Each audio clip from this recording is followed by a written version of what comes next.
नमस्कार, आप देख रहे हैं नेक्स्ट 9 न्यूज। मैं तुषार आपके साथ। देश के 6 राज्यों की 7 विधानसभा सीटों पर उपचुनाव के लिए वोटिंग जारी है। इन राज्यों में उत्तर प्रदेश, पश्चिम बंगाल, केरल, झारखंड और उत्तराखंड शामिल है, जहां एक एक सीट पर चुनाव हो रहा है, जबकि त्रिपुरा की 2 सीटों पर वोट डाले जा रहे हैं। चुनाव आयोग के मुताबिक उत्तर प्रदेश की घोसी, झारखंड की डुमरी, उत्तराखंड की बागेश्वर, बंगाल की धूपगुड़ी, केरल की पुथुपल्ली, त्रिपुरा की बॉक्सानगर और धानपुर सीट के लिए चुनाव होंगे। इन चुनावों के नतीजे 8 सितंबर को आएंगे। तो घोसी और धनपुर सीट पर मौजूदा विधायकों के इस्तीफा देने की वजह से चुनाव हो रहे हैं।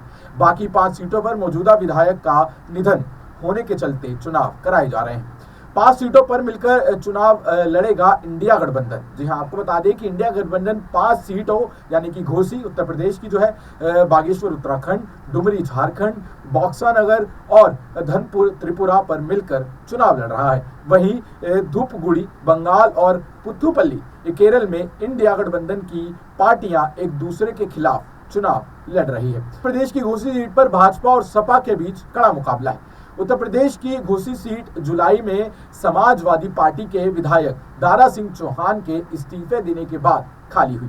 दारा सिंह ने सपा छोड़कर भाजपा ज्वाइन कर ली थी।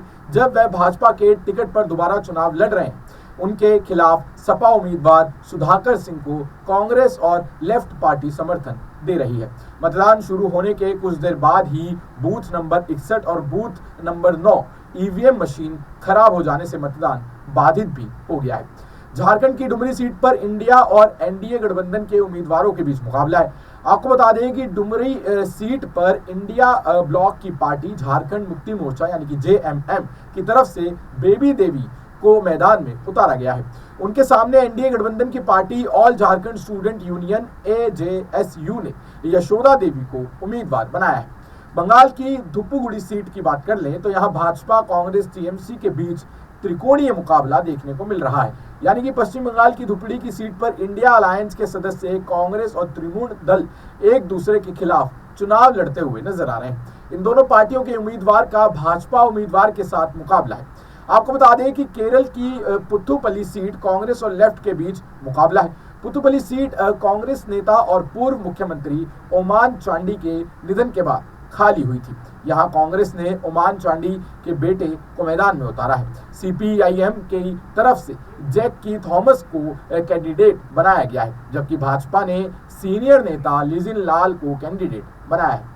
त्रिपुरा की 2 विधानसभाओं में इंटरनेशनल बॉर्डर सील लगता है। यहीं त्रिपुरा की बॉक्सानगर और धनपुर सीट पर भाजपा और सीपीआईएम के बीच सीधा मुकाबला देखने को मिल रहा है। इन दोनों विधानसभा क्षेत्रों की सीमा बांग्लादेश से लगती है और उपचुनाव के चलते यहाँ इंटरनेशनल बॉर्डर को सील कर दिया गया है और इसी के चलते यहाँ के जो चुनाव है वो अक्सर जो है वो हिंसा का रूप लेते हुए नजर आते हैं और इसी के चलते इस बार जो है इसका जो इंटरनेशनल बॉर्डर है उसको पूरे तरीके से सील कर दिया गया है।